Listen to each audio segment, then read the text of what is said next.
Still Standing. What Endurance Looks Like When Nothing Breaks and Nothing Saves You. By Alex Kingston. Freedom Minds Books. Copyright 2026. This is a work of creative nonfiction. Names and details changed to protect privacy. Part 3. Chapter 6. Control over Hope.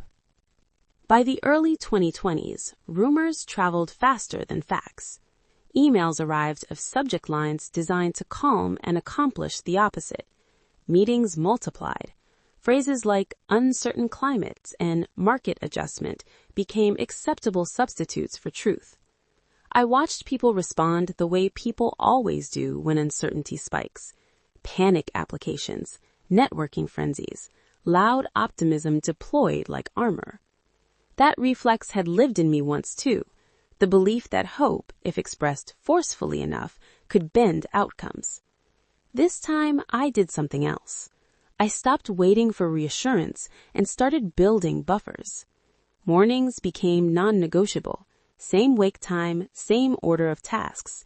Inbox triaged before it could dictate mood. Side work expanded quietly, not as ambition, but as redundancy. I stress-tested numbers the way engineers test bridges. What breaks first? What holds longest? I extended my runway on paper until it felt boring. Friends noticed. "How are you so calm?" one asked during a late-night call, thick with worry. "I'm not calm. I'm prepared," I said. When layoffs came, names were read in careful batches. Mine wasn't called. It didn't feel like relief. It felt like confirmation. Hope is warm but unreliable. Control is colder, and when the ground shifts, colder things crack less easily. Reflection. What did preparation give you that optimism never did? Chapter 7. Watching Others Move Faster. The conference took place in a hotel ballroom designed to feel important. Neutral colors, thick carpet, lighting soft enough to flatter ambition. People wore name badges that doubled as small declarations of relevance. I recognized faces I hadn't seen in years. People who'd sat a few chairs away from me, shared the same deadlines, complained about the same systems. Now they were introduced with titles that stretched longer than their sentences. At dinner, stories circulated easily. Promotions that arrived through timing more than planning. Pivots explained in hindsight as courage. Someone raised a glass and said, "Right place, right time," and everyone laughed like it was a skill. Across the table, a former peer described his path upward. He spoke quickly, confidently, skipping over gaps the way people do when the details don't support the arc. Applause followed anyway. I nodded when expected, asked questions when polite, listened more than I spoke.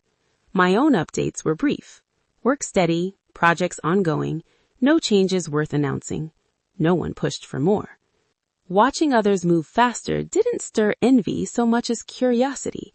Their speed relied on looseness, willingness to risk reputation, tolerance for unfinished explanations, comfort with being briefly wrong in public. My pace had always been different, measured, correct, built to last, not impress. Speed proves momentum, not direction. I'd seen enough sharp turns and abruptly to know the difference. I left early. The ballroom emptied behind me, voices fading into laughter and glassware. Outside, the night air felt clean, unremarkable, enough. Reflection. What pace have you chosen that others mistake for hesitation? Chapter 8. The Discipline of Not Explaining. The new manager favored questions that sounded simple and weren't. In a meeting that ran long, he turned to me and asked, "Why did this slip last quarter?" The real answer was layered. Vendor delays, scope drift, decisions made 2 levels above me that nobody wanted to revisit. I could have explained it cleanly, with charts and timestamps and emails forwarded for proof. I didn't. "External delays, adjusted now," I said. A pause followed. Someone shifted in their chair. "But why your team?" a colleague asked. Not hostile, curious. Curious enough to invite a longer defense. "Internal call. We're past it," I said. The room moved on. Afterward, in the hallway, the same colleague smiled. "You dodged that." I hadn't. I'd answered the question that mattered and left the rest where it belonged. For years, I'd treated explanation as insurance, proof of diligence, evidence of competence. But explanation leaks energy. It invites negotiation where none is required. Not everything needs context. Not every silence needs filling. Restraint became a discipline. Say what's true. Say only what's necessary. Let outcomes speak where words once tried to. Misunderstandings followed. I let them. Privacy protected focus. Focus preserved capacity. Reflection.